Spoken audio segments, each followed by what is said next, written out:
किसी समय की बात है, एक बड़े राज्य में एक राजा राज करता था। वह राजा अपने शान शौकत और ऐश्वर्य के लिए प्रसिद्ध था। उसके महल की शोभा दूर दूर तक फैली हुई थी।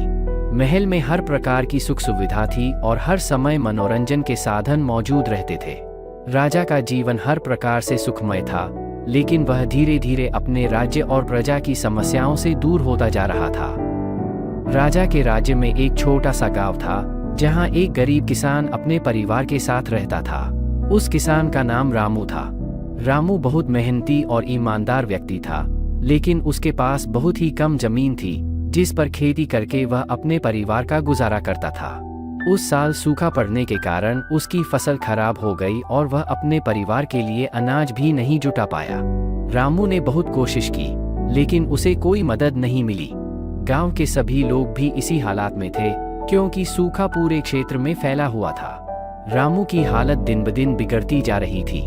उसके पास कोई और उपाय नहीं था, इसलिए उसने राजा के महल में जाकर मदद मांगने का निश्चय किया।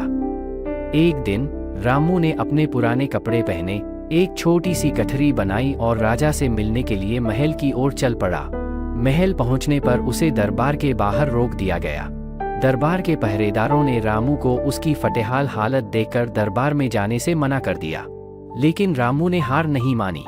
वह दिन रात महल के बाहर खड़ा रहा और अंततः उसकी लगन देखकर एक मंत्री ने उसकी बात सुनी। मंत्री ने रामू को राजा के सामने पेश किया। रामू ने राजा के सामने अपनी पूरी दास्तां सुनाई, किस तरह उसकी फसल बर्बाद हो गई, उसके पास खाने को कुछ नहीं है और वह और उसका परिवार भूखा मरने की कगार पर है। उसने राजा से विनती की कि वह उसकी कुछ मदद करें ताकि वह अपने परिवार की भूख मिटा सके।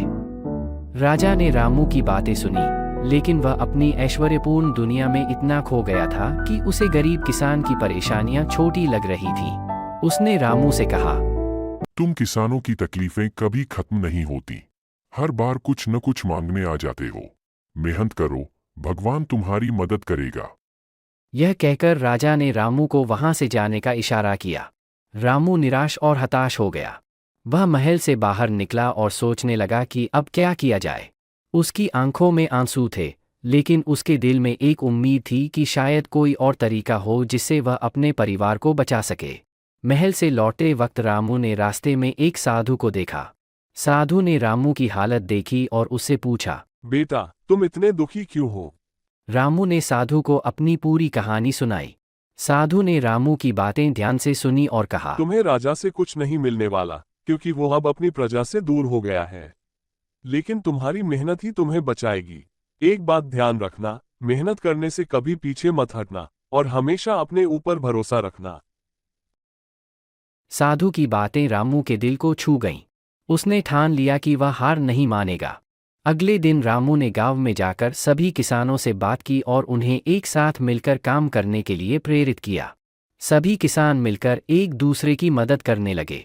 थोड़ा बहुत अनाज बचा था, उसे आपस में बांटा और मेहनत से नए साधन जुटाने लगे। रामू ने गांव के लोगों को समझाया कि राजा पर निर्भर रहने के बजाय हमें अपनी समस्याओं का हल खुद ढूंढना होगा।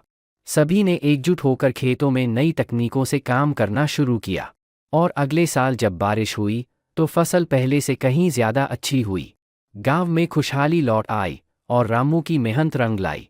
इसी बीच राजा को भी रामू और गांव के किसानों की मेहनत के बारे में पता चला।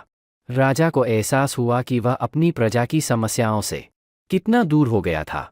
उसने रामू को दरबार में बुलाया और उससे माफ़ी मांगी। राजा ने वादा किया कि वह अब से अपनी प्रजा की भलाई का ध्यान रखेगा और किसानों के लिए नई योजनाएं बनाएगा ताकि वे भविष्य में ऐसे संकटों से बच सकें। रामू ने राजा की माफ़ी को स्वीकार किया, लेकिन उसने राजा से कहा, महाराज, अगर हम खुद अपनी मदद नहीं करेंगे तो कोई हमारी मदद नहीं कर सकता। हमें अपनी मेहनत और एकता पर भरोसा रखना चाहिए। इस घटना के बाद राजा ने अपनी प्रजा की भलाई के लिए काम करना शुरू कर दिया और रामू का गांव पूरे राज्य के लिए एक मिसाल बन गया। किसानों ने अपनी मेहनत और एकता से यह साबित कर दिया कि चाहे परिस्थितियां कितनी भी कठिन क्यों न हो, अगर मनुष्य में साहस, मेहनत और विश्वास हो तो वह हर मुश्किल को पार कर सकता है। इस तरह रामू की कहानी ने न केवल गांव को बल्कि पूरे राज्य को सिखाया कि सच्ची खुशी और समृद्धि केवल मेहनत और आत्मनिर्भरता से ही प्राप्त होती है।